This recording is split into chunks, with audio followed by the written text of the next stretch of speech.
गांव से थोड़ी दूर घने पीपल और बरगद के पेड़ों के बीच एक पुरानी हवेली खड़ी थी।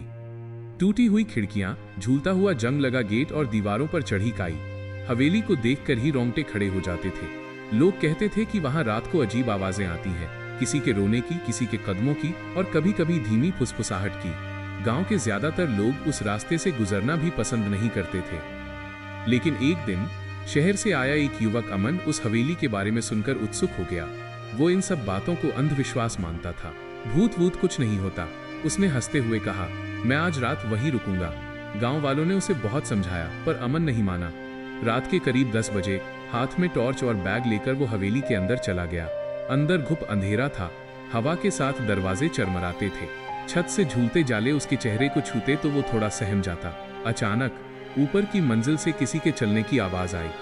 टक टक टक। अमन ने सोचा शायद कोई जानवर होगा। वो सीढ़ियां चढ़ने लगा। हर कदम पर सीढ़ियां कराह रही थीं। ऊपर पहुंचते ही उसकी टॉर्च अचानक बंद हो गई। अब चारों ओर सिर्फ अंधेरा था। उसी अंधेरे में उसे किसी के धीमे धीमे रोने की आवाज सुनाई दी। कौन है? अमन ने कांपती आवाज में पूछा। कोई जवाब नहीं, बस वही रोने की आवाज और फिर फुसफुसाहट। यहां से चले जाओ। अमन का दिल तेजी से धड़कने लगा। उसने जल्दी से टॉर्च को थपथपाया, लेकिन वो जल नहीं रही थी। अचानक सामने की खिड़की अपने आप खुल गई। ठंडी हवा का तेज झोंका आया और तभी अमन को एक धुंधली परछाई दिखी। सफेद कपड़ों में एक आकृति जिसके बाल चेहरे पर बिखरे हुए थे। वो धीरे धीरे उसकी ओर बढ़ रही थी। अमन पीछे हटने लगा। उसके पैर लड़खड़ा गए और वह गिर पड़ा। वो आकृति अब बिल्कुल सामने थी। अमन ने हिम्मत करके पूछा, तुम कौन हो? आवाज आई।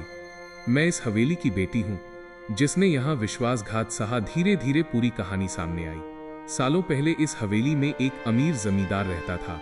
उसकी बेटी को धोखे से मार दिया गया था। तब से उसकी आत्मा न्याय की प्रतीक्षा कर रही थी। अमन डर से कांप रहा था, लेकिन उसने हिम्मत करके कहा, मैं तुम्हारी मदद करूंगा, तुम्हारी कहानी सबको बताऊंगा। कुछ पल के लिए सन्नाटा छा गया। फिर वो परछाई धीरे धीरे धुंध में बदलने लगी। आवाज आई, अगर सच सामने आया तो मुझे शांति मिलेगी।